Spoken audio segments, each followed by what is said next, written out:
You think you know the story of Adam and Eve.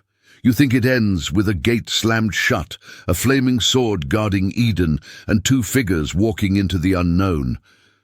But what if I told you that was only the opening act of a much greater war? A war so dangerous, so revealing, that for centuries they tried to erase it from history. For over 60 years, a book lay buried in an Egyptian tomb, hidden from the eyes of the world.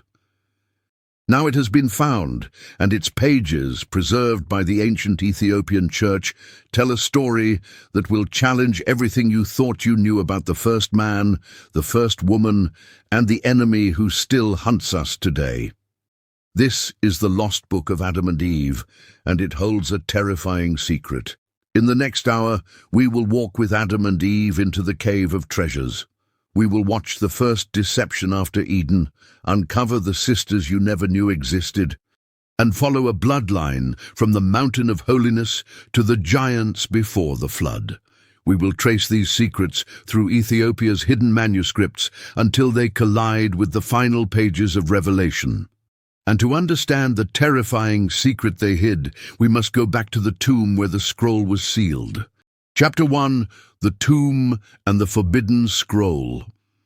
It began in the sands of Upper Egypt, where the desert keeps its secrets better than any vault.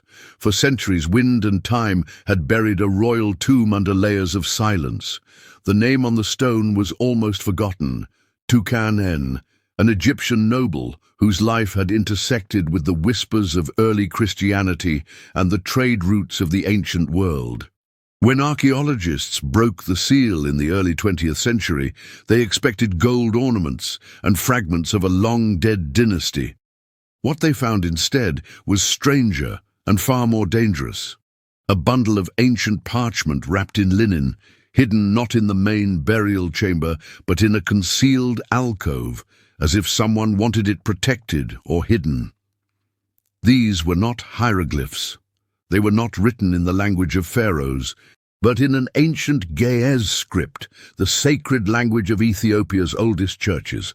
Alongside the parchments lay a cedar box carved with crosses and strange symbols of a tree, a serpent, and two human figures. The lead archaeologist later admitted in a private letter, it was as if the tomb was a passageway between worlds, Egypt, Ethiopia, and Eden itself.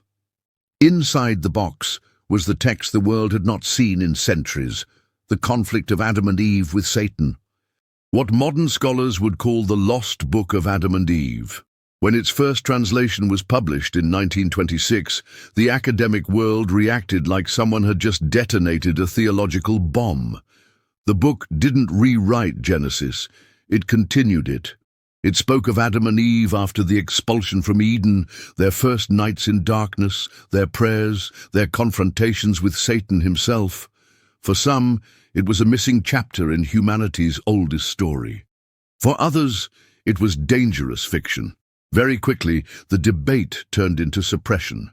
Prominent Western theologians dismissed it as Pseudepigrapha, a forged work falsely attributed to ancient authors. That single label was enough to convince seminaries and churches to ignore it. The implication was clear. This is not inspired. This is not scripture. It has no authority.